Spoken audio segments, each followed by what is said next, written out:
इस नई और बेहद दिलचस्प गहन चर्चा में स्वागत है। आज का विषय कुछ ऐसा है जो हम सभी के रोजमर्रा के जीवन को बहुत गहराई से छूता है। बिल्कुल छूता है। हाँ, तो ये एक ऐसा विषय है जो थोड़ा दार्शनिक जरूर है, लेकिन इसका सीधा असर हमारे उठने, बैठने, सोचने और सबसे जरूरी बात हमारे तनाव के स्तर पर। एकदम सही, हमारे तनाव के स्तर पर पड़ता है। आज हम बात कर रहे हैं मान्यताओं के बोझ यानी कि द बर्डन ऑफ बिलीफ्स और भार मुक्त जीवन के बारे में, जो कि आज के समय में बहुत जरूरी विषय है। बिल्कुल। और आज के हमारे जो स्रोत है वे जीवन विद्या नाम के एक दार्शनिक और शैक्षिक ढांचे के संवादों पर आधारित है। साथ ही हम अनिल नाम के एक व्यक्ति की रोजमर्रा की कहानी पर भी चर्चा करेंगे। जीवन विद्या असल में मानव अस्तित्व, चेतना और हमारे जीने के तरीकों को समझने का एक बहुत ही शानदार नजरिया है। तो आज के इस विश्लेषण का हमारा जो मुख्य मिशन है वो है भार या वजन की सही और सटीक परिभाषा को डिकोड करना। मतलब ये समझना कि कैसे हम अपने जीवन में भौतिक वस्तुओं के बजाय असल में अपनी मानसिक मान्यताओं का भारी वजन ढो रहे हैं। हाँ, कंधों पर एक अदृश्य बोझ। बिल्कुल। तो चर्चा की शुरुआत में एक बहुत ही बुनियादी लेकिन विचारोत्तेजक प्रश्न से करना चाहूंगी। हम सभी को अक्सर बिना कोई शारीरिक मेहनत किए इतनी थकान और इतना भारीपन क्यों महसूस होता है, जबकि विज्ञान और दर्शन दोनों ये मानते हैं कि हमारी चेतना का तो कोई वजन ही नहीं होता। यहाँ जो सबसे रोचक पहलू है ना, वो है भार या वजन की असली परिभाषा को समझना। हम अक्सर देखते हैं कि लोग शारीरिक रूप से थके हुए कम और मानसिक रूप से झुके हुए ज्यादा नजर आते हैं। बिल्कुल, मानसिक रूप से ज्यादा झुके होते हैं। हमारे आज के स्रोत जीवन विद्या के अनुसार इस थकान का कारण समझने के लिए हमें जड़ यानी भौतिक पदार्थ और चेतन यानी हमारी चेतना के बीच का बुनियादी अंतर समझना होगा। जड़ और चेतन। हाँ, स्रोत स्पष्ट रूप से बताता है कि परमाणु में जो विकास का क्रम है उसे समझे बिना हम इस बोझ को नहीं समझ सकते। भार, जिसे हम अंग्रेजी में मास या वेट कहते हैं, वह केवल और केवल जड़ परमाणु यानी भौतिक चीजों का गुण होता है। मतलब जिन चीजों को हम छू सकते हैं, देख सकते हैं। एकदम सही। इसके विपरीत मानव सिर्फ एक हाड़ मांस का शरीर नहीं है, हम शरीर और चेतना का एक संयुक्त रूप है।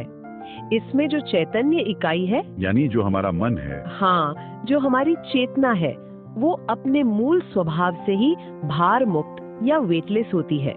चेतना पर गुरुत्वाकर्षण का कोई नियम काम नहीं करता। चलिए इसे थोड़ा और विस्तार से समझते हैं, क्योंकि ये बात सुनने में तो बहुत अच्छी और काफी दार्शनिक लगती है, लेकिन आम जिंदगी में इसका क्या मतलब है? जाहिर सी बात है। क्या हम इसे किसी आसान उदाहरण से समझ सकते हैं, ताकि ये जो तकनीकी भाषा है वो थोड़ी सरल हो जाए हम सबके लिए? बिल्कुल।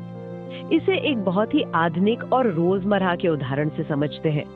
हमारा स्मार्टफोन ले लीजिए, सबके पास होता है। मान लीजिए आपके पास एक स्मार्टफोन है जिसका वजन करीब 200 ग्राम है। ये जो 200 ग्राम है ये उसका हार्डवेयर है। हाँ। उसका भौतिक स्वरूप है, यानी जड़ परमाणु है। बिल्कुल। अब आप उस फोन के अंदर दुनिया भर के ऐप्स डाउनलोड कर लेती हैं, हजारों तस्वीरें खींच लेती हैं, भारी भरकम वीडियो और फाइलें सेव कर लेती हैं। हाँ, मेमोरी फुल हो जाती है एकदम। सही कहा। तो ये सब जो डेटा है ये उसका सॉफ्टवेयर है।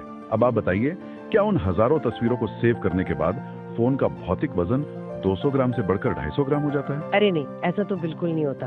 फोन तो 200 ग्राम का ही रहता है। डेटा का तो कोई भौतिक वजन नहीं होता ना। ठीक, यही बात हमारे शरीर और चेतना पर लागू होती है।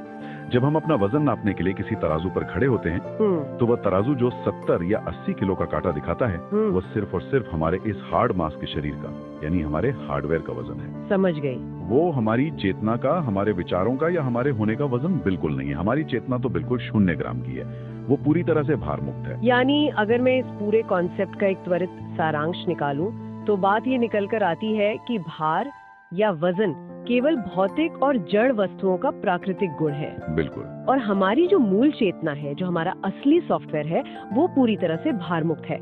लेकिन एक सवाल यहाँ ये उठता है कि अगर हमारी मूल चेतना 0 ग्राम की है, उसका कोई वजन है ही नहीं, तो फिर हम हर समय इतना बोझ क्यों महसूस करते हैं? ये एक बहुत ही महत्वपूर्ण सवाल है। मतलब हमारे कंधों में, हमारी गर्दन में वो तनाव कहाँ से आता है जो हमें हमेशा ऐसा थका हुआ महसूस कराता है। अगर हम स्वभाव से भार मुक्त हैं तो हम इतने दबे हुए क्यों हैं? यही ना? स्रोत के आधार पर इसका उत्तर मान्यताओं के पैकेज या पैकेजेस ऑफ बिलीफ्स में छुपा है। मान्यताओं का पैकेज? हाँ, हमारे मन में बचपन से लेकर आज तक अनगिनत मान्यताओं का एक पूरा का पूरा पहाड़ खड़ा कर दिया गया है। और इनमें जो सबसे बड़ा बोझ है, जो इस पूरी समस्या की जड़ है, वो क्या है? वो है ये मान्यता कि मैं शरीर हूँ। मैं शरीर हूँ? जब तक हम इस मान्यता में जीते हैं, हम अपनी चेतना को भूलकर खुद को केवल एक भौतिक हार्डवेयर समझने लगते हैं। लेकिन सिर्फ ये मान लेने से कि मैं शरीर हूँ, इतना भारी तनाव कैसे पैदा हो सकता है? आखिर हम सभी तो अपने शरीर के माध्यम से ही इस दुनिया का अनुभव करते हैं ना, तो इसमें गलत क्या है? देखिए, गलत ये है कि जैसे ही एक मान्यता स्थापित होती है कि मैं शरीर हूँ, वैसे ही इसके पीछे पीछे पूरी एक श्रृंखला बन जाती है। कैसी श्रृंखला? अगर मैं शरीर हूँ तो फिर इस शरीर से जुड़ी हर भौतिक चीज मेरी पहचान बन जाती है। हाँ। शरीर को कपड़े चाहिए तो सिर्फ कपड़े पहनना काफी नहीं रहता। हाँ, वे कपड़े किस ब्रांड के, ये जरूरी हो जाता है। बिल्कुल, ब्रांड मेरी हैसियत तय करने लगता है। फिर ये बात आगे बढ़ती है, ये मेरा घर है, ये मेरी कार है, ये समाज में मेरा सम्मान है।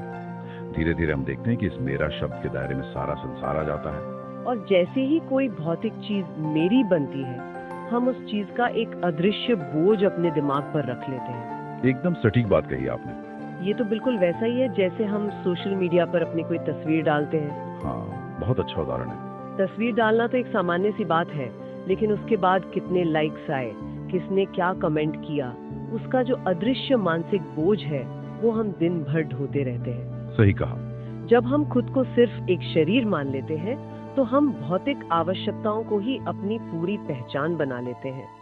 एक घर सिर्फ बारिश और धूप से बचने की जगह नहीं रह जाता। तो वो क्या बन जाता है? वो इस बात का सबूत बन जाता है कि हम जिंदगी में कितने सफल हैं। बिल्कुल। और ये जो सफलता और रुतबे को बनाए रखने का लगातार प्रयास है, यही वो असली बोझ है। हम ईंट और पत्थर के बने घर का भौतिक वजन नहीं ढो रहे होते हैं। धरती ढो रही होती है उसे तो।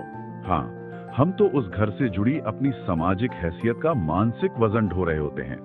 हम वस्तुओं का नहीं, बल्कि उन वस्तुओं से जुड़ी अपनी झूठी पहचान का वजन ढो रहे हैं। तो कुल मिलाके सारांश ये है कि हमारे जीवन में जो ये भारीपन है, वो हमारे घर में रखे साजो सामान का नहीं है। बिल्कुल नहीं। बल्कि हमारी इस गहरी और भ्रमित मान्यता का है कि हम जो चीजें खरीदते हैं वही हमारी असली पहचान है। ये मान्यता ही हमारे मन का सबसे बड़ा लोड है। अब इस पूरे सिद्धांत को जमीन पर उतारने के लिए हमारे स्रोत में अनिल नाम के व्यक्ति की एक बहुत ही जीवंत कहानी दी गई है। हाँ, अनिल की कहानी। ये कहानी इस दर्शन को समझने के लिए एक बेहतरीन केस स्टडी है। अनिल की कहानी तो मुझे लगता है हम सभी की अपनी कहानी जैसी ही है। बिल्कुल। तो होता ये है कि एक दिन अनिल जीवन विद्या के एक गहरे दार्शनिक सत्र में बैठा होता है। अंदर वो यही सब बातें सुनता है जिन पर हम अभी चर्चा कर रहे हैं, कि मानव स्वयं भार मुक्त है। हाँ, कि चेतना का कोई वजन नहीं होता, सामान का बोझ नहीं ढोना चाहिए वगैरह। वो बड़े ध्यान से सुनता है, लेकिन जैसे ही सत्र समाप्त होता है और वो बाहर सड़क पर आता है, असली परीक्षा वहीं शुरू होती है। बिल्कुल। बाहर सड़क के किनारे उसकी एकदम नई चमचमाती हुई कार खड़ी है। अब सामान्य तौर पर नई कार देखकर किसी को भी खुश होना चाहिए, एकदम रिलैक्स महसूस करना चाहिए। पर अनिल खुश नहीं है। नहीं, वो खुश नहीं है। वो अपनी नई कार को देखते ही गहरी चिंता में डूब जाता है। अगर हम अनिल के दिमाग में चल रहे विचारों को थोड़ा डिकोड करें, तो वहाँ हमें क्या मिलेगा? वहाँ कोई खुशी या आजादी का एहसास नहीं है। तो क्या है? वहाँ एक पूरी तनावग्रस्त चेकलिस्ट चल रही है। अगले हफ्ते इस नई गाड़ी की भारी भरकम EMI कटनी है, उसका इंतजाम करना है। अगले महीने इसका महंगा इंश्योरेंस रिन्यू होना है। बाप रे। पेट्रोल के दाम आसमान छू रहे हैं, तो महीने का बजट कैसे बनेगा? फिर सड़क पर गाड़ी चलेगी तो कोई 2 व्हीलर वाला खरोच ना मार दे, इसका एक अलग खौफ। हाँ, ये खौफ तो सबको रहता है। रोज सुबह उठकर इसे चमकाना है, रात को इसे किसी सुरक्षित जगह पर पार्क करना है, और सबसे बड़ा सामाजिक डर कि कहीं कोई रिश्तेदार या पड़ोसी किसी काम के लिए इसे मांग न ले। बिल्कुल। एक गाड़ी जो असल में एक सुविधा होनी चाहिए थी, जिसने अनिल का शारीरिक सफर आसान करना था, वो उसके लिए मानसिक चिंताओं का एक पूरा का पूरा गोदाम बन गया है।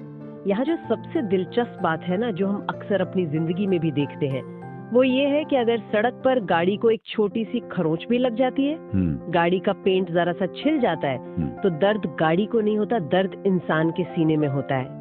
एकदम सही। ऐसा लगता है जैसे खरोंच लोहे पर नहीं, हमारी अपनी स्किन पर लगी हो। हम अपने घर के साजो सामान, अपने स्मार्ट टीवी, अपनी गाड़ियों से इतनी बुरी तरह से चिपक गए हैं कि हम भूल ही गए हैं कि वे निर्जीव है और हम सजीव। और यही वो बिंदु है जहाँ इस कहानी में एक बहुत ही शानदार मोड़ आता है।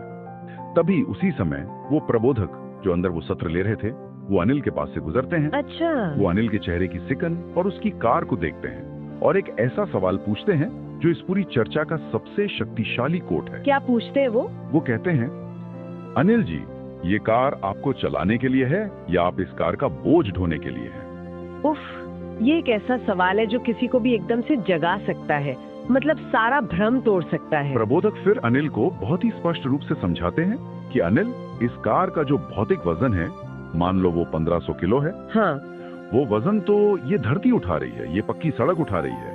उसे उठाने में तुम्हारी कोई शारीरिक ऊर्जा नहीं लग रही। सही बात है। लेकिन इस कार का जो मानसिक बोझ है, जिसकी चिंता है, वो सीधा तुम्हारे मन के ऊपर रखा हुआ है। तो धरती तो बिना किसी शिकायत के कार का वजन उठा रही है, लेकिन हमारा मन इस मानसिक बोझ से कुचला जा रहा है। बिल्कुल। लोग आज अपनी गाड़ियों को चमकाते हुए उनके सामने ऐसे झुके हुए नजर आते हैं जैसे वे उस निर्जीव लोहे को सलाम कर रहे हो। हाँ, एकदम गुलामों की तरह। वे उस मशीन के मालिक होने के बजाय मानसिक रूप से उसके गुलाम बन चुके हैं। यानी बात एकदम साफ है। अगर मैं इस हिस्से का सारांश निकालूं, तो हमने अपनी रोजमर्रा की जिंदगी में चीजों को सिर्फ उपयोग की वस्तु मानना छोड़ दिया है। हमने उन्हें अपनी पहचान बना लिया है। यही सबसे बड़ी भूल है। और जब एक निर्जीव चीज हमारी पहचान बन जाती है, तो उसकी गुलामी करना हमारी मजबूरी बन जाती है। यही गुलामी, यही डर हमारे मन का सबसे भारी बोझ है। एकदम। तो इस सब का असल मतलब क्या है? अगर हम इस स्थिति में फंस गए हैं जहां हर नया खरीदा हुआ सामान हमारा बोझ बढ़ा रहा है, तो हम इससे बाहर कैसे निकले? अगर हम इसे बड़ी तस्वीर यानी बिगर पिक्चर से जोड़कर देखें, तो हमें अस्तित्व या एग्जिस्टेंस के नियमों को समझना होगा। हमें वापस प्रकृति की ओर देखना होगा और उससे सीखना होगा। प्रकृति से? जब हम प्रकृति की ओर देखते हैं तो वहाँ हमें क्या दिखाई देता है? स्रोत बहुत ही सुंदर तरीके से बताता है कि इस पूरे अस्तित्व में सब कुछ अपने एक निश्चित नियम और लय से चल रहा है। ये विशाल धरती अपने अक्ष पर और सूरज के चारों ओर अकल्पनीय गति से घूम रही है। लाखों करोड़ों पेड़ बिना किसी शोर के चुपचाप बढ़ रहे हैं। विशाल नदियाँ पहाड़ों का सीना चीरकर समुद्र की ओर बह रही हैं। बिल्कुल बह रही हैं। लेकिन क्या आपने कभी किसी नदी को तनाव में देखा है? क्या धरती कभी शिकायत करती है कि मैं इतने सालों से घूम घूम कर थक गई हूँ, मुझ पर बहुत बोझ है? नहीं, ऐसा तो कभी नहीं होता। प्रकृति में कहीं कोई तनाव, कोई लोड फैक्टर या कोई भार महसूस नहीं होता। सब कुछ अत्यंत सहजता से हो रहा है। यहाँ जो सबसे दिलचस्प बात निकल कर आती है, वो सुख की परिभाषा है। स्रोत के अनुसार सुख भार मुक्त होता है। सुख भार मुक्त होता है, बिल्कुल। इस पर जरा गौर करें। जब हम सचमुच बहुत खुश होते हैं, अपने परिवार के साथ, किसी करीबी दोस्त के साथ खुलकर हंस रहे होते हैं, तो क्या हमें कोई थकान या वजन महसूस होता है? बिल्कुल नहीं होता। उस पल हम एकदम हल्का महसूस करते हैं, जैसे हवा में तैर रहे हों। ऐसा इसलिए है क्योंकि मानव चेतना का जो मूल स्वभाव है, वो सुख, शांति और समाधान ही है, और ये स्वभाव हमेशा भार मुक्त होता है। और समस्या तब शुरू होती है जब हम अस्तित्व के अनुकूल जीने के बजाय इन झूठी मान्यताओं में फंसकर अस्तित्व के विपरीत चलना शुरू कर देते हैं। दिखावे की दौड़ में भागना। हाँ, जब हम प्रकृति के नियमों के साथ लय में होते हैं तो हम हल्के रहते हैं, लेकिन जैसे ही हम दिखावे की अंधी दौड़ में शामिल होते हैं तो हमारे अंदर एक लोड फैक्टर या टेंशन पैदा हो जाता है, तनाव पैदा होता है। आज मानव व्यवहार में जो इतने सारे विकार आ गए हैं, जो लगातार गुस्सा है, छोटी छोटी बातों पर चिड़चिड़ापन है, बिना कारण की थकान है, वे सब इसी मानसिक बोझ के सीधे लक्षण हैं। और ये बात सिर्फ एक व्यक्ति तक सीमित नहीं रहती, इसका असर पूरे परिवार और मानव समाज पर पड़ता है। बिल्कुल पड़ता है। ये एक बहुत ही महत्वपूर्ण सवाल खड़ा करता है कि हम अपने परिवारों को और समाज को किस दिशा में ले जा रहे हैं। हाँ, ये एक बहुत बड़ा सवाल है। आज परिवारों में सबसे ज्यादा चर्चा किस बात पर होती है? खर्च पर, यानी एक्सपेंडिचर पर। हाँ, हर समय यही बात होती है। कौन सी नई चीज खरीदनी है, पड़ोसी ने क्या खरीदा है, शादी में कितना खर्च करना है ताकि समाज में नाम हो। जब सारा ध्यान सिर्फ खर्च और दिखावे पर केंद्रित रहता है, तो परिवार में हमेशा एक अदृश्य तनाव बना रहता है। हर कोई बस एक दूसरे से और समाज से प्रतिस्पर्धा कर रहा होता है। हाँ, एक चूहा दौड़ चल रही है। ये तो वही कीपिंग अप विद द जोन्सेस वाली मानसिकता है। हम वो पैसा खर्च करते हैं जो हमारे पास है नहीं, उन चीजों को खरीदने के लिए जिनकी हमें जरूरत नहीं है, उन लोगों को प्रभावित करने के लिए जिन्हें हम पसंद नहीं करते।